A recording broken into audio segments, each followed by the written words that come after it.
Bismillahirrahmanirrahim. Assalamualaikum warahmatullahi wabarakatuh. Kami dari kelompok 7 akan menyampaikan materi unit 8 tentang penyesuaian diri remaja. Sebelum itu, anggota dari kelompok 7 yaitu saya sendiri, Sofia Rahmatunisa, Tiara Putri, Vina Sabita, dan Yesika Magdalena.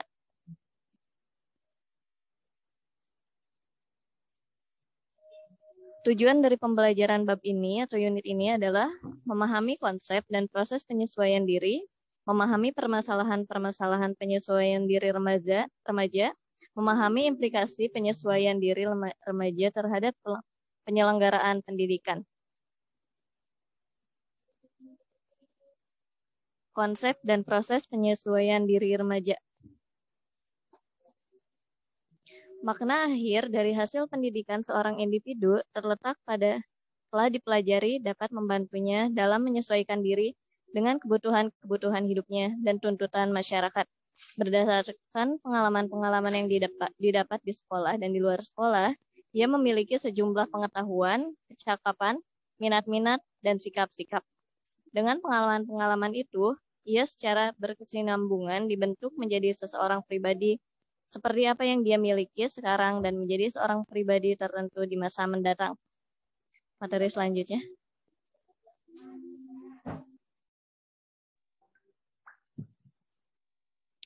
Selanjutnya, pengertian penyesuaian diri.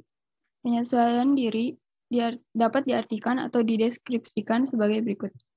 Yang pertama, penyesuaian berarti adaptasi.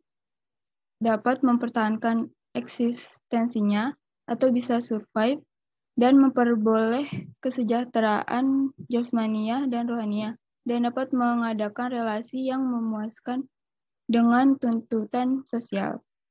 Yang kedua, penyesuaian dapat juga diartikan sebagai konformitas yang berarti menyesuaikan. Yang ketiga, penyesuaian dapat diartikan sebagai penguasaan, yaitu memiliki kemampuan untuk membuat rencana dan mengorganisasi respon-respon sedemikian rupa, sehingga bisa mengatasi segala macam konflik. Selanjutnya, proses penyesuaian diri. Penyesuaian diri adalah proses bagaimana individu mencapai keseimbangan diri dalam memenuhi kebutuhan sesuai dengan lingkungan. Penyesuaian yang sempurna terjadi jika manusia atau individu selalu dalam keadaan seimbang antara dirinya dengan lingkungannya, di mana tidak ada lagi kebutuhan yang tidak terpenuhi, dan di mana semua fungsi organisme atau individu berjalan normal.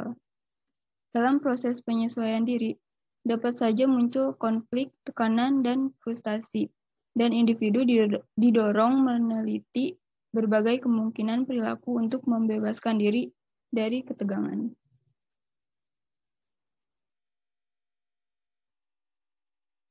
Selanjutnya, karakteristik penyesuaian diri. Penyesuaian diri secara positif. Mereka yang tergolong mampu melakukan penyesuaian diri secara positif ditandai hal-hal sebagai berikut. Yang pertama, tidak menunjukkan adanya ketegangan emosional, tidak menunjukkan adanya mekanisme-mekanisme psikologis, tidak menunjukkan adanya frustasi pribadi, memiliki pertimbangan rasional dan pengarahan diri, mampu dalam belajar, menghargai pengalaman, bersikap realistik, dan objektif. Yang kedua, penyesuaian diri yang salah. Orang yang mempunyai penyesuaian diri yang salah menunjukkan reaksi-reaksi tampak dalam tingkah laku, yaitu selalu membenarkan diri, mau berkuasa dalam setiap situasi, mau memiliki segalanya, bersikap senang mengganggu orang lain, menggertak baik dengan ucapan maupun dengan perbuatan, dan lain-lain.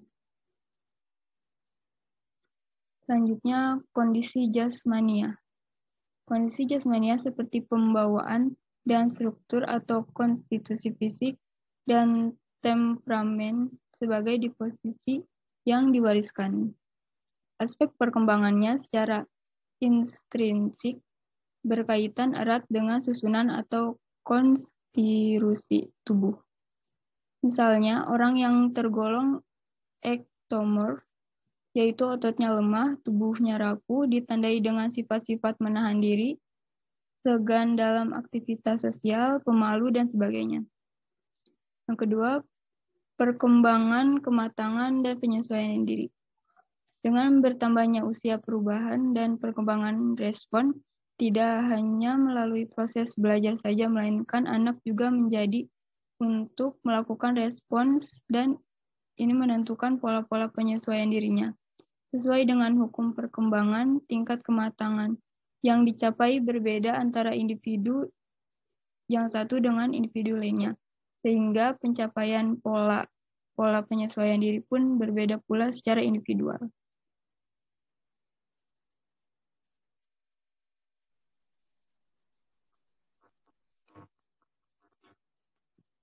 Penentu psikologis terhadap penyesuaian diri banyak sekali faktor psikologis yang mempengaruhi penyesuaian diri. Di antaranya adalah pengalaman, belajar, kebutuhan-kebutuhan determinasi diri, dan frustasi.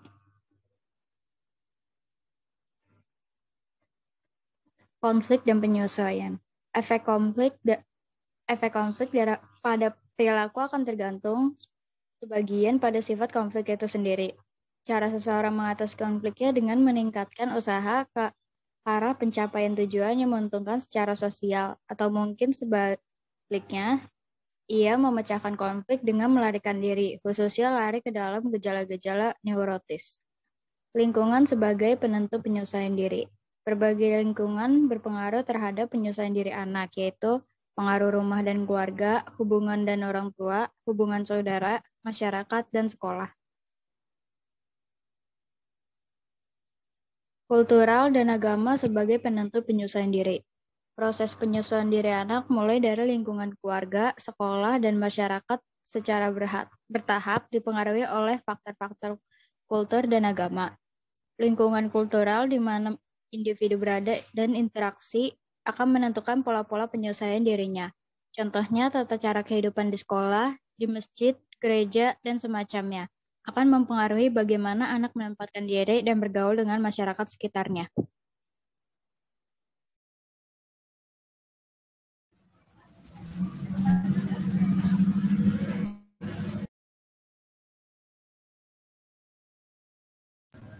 Selanjutnya, permasalahan-permasalahan penyesuaian diri remaja.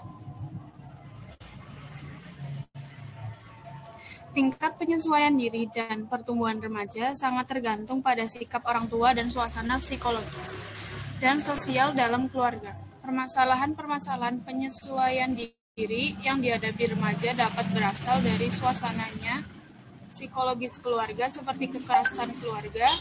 Banyak penelitian membuktikan bahwa remaja yang hidup di dalam rumah tangga yang retak mengalami masalah emosi, tampak padanya kecenderungan yang besar untuk marah, suka menyendiri, di samping kurang kepekaan terhadap penerimaan sosial dan kurang mampu menahan diri, serta lebih gelisah dibandingkan dengan remaja yang hidup dalam rumah tangga yang wajar.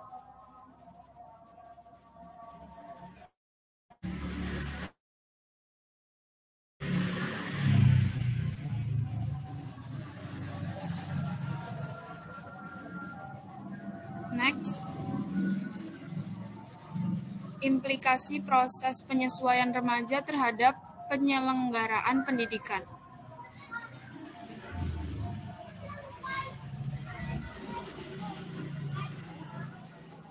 Lingkungan sekolah mempunyai pengaruh yang besar terhadap perkembangan jiwa remaja. Sekolah selain mengemban fungsi pengajaran juga fungsi pendidikan atau transformasi norma. Dalam kaitannya dengan pendidikan ini, peranan sekolah pada hakikatnya tidak jauh dari peranan keluarga, yaitu sebagai rujukan dan tempat perlindungan jika anak didik mengalami permasalahan. Upaya-upaya yang dapat diajukan untuk memperlancar proses penyesuaian diri remaja, khususnya sekolah, adalah menciptakan situasi sekolah yang dapat menimbulkan rasa betah bagi anak didik, baik secara sosial, fisik, maupun akademis. Yang kedua, menciptakan suasana belajar mengajar yang menyenangkan bagi anak. Yang ketiga, usaha memahami anak didik secara menyeluruh, baik prestasi belajar, sosial, maupun seluruh aspek pribadinya. Yang keempat, menggunakan metode dan alat mengajar yang menimbulkan gairah belajar. Terakhir, menggunakan prosedur evaluasi yang dapat memperbesar motivasi belajar dan lain-lain.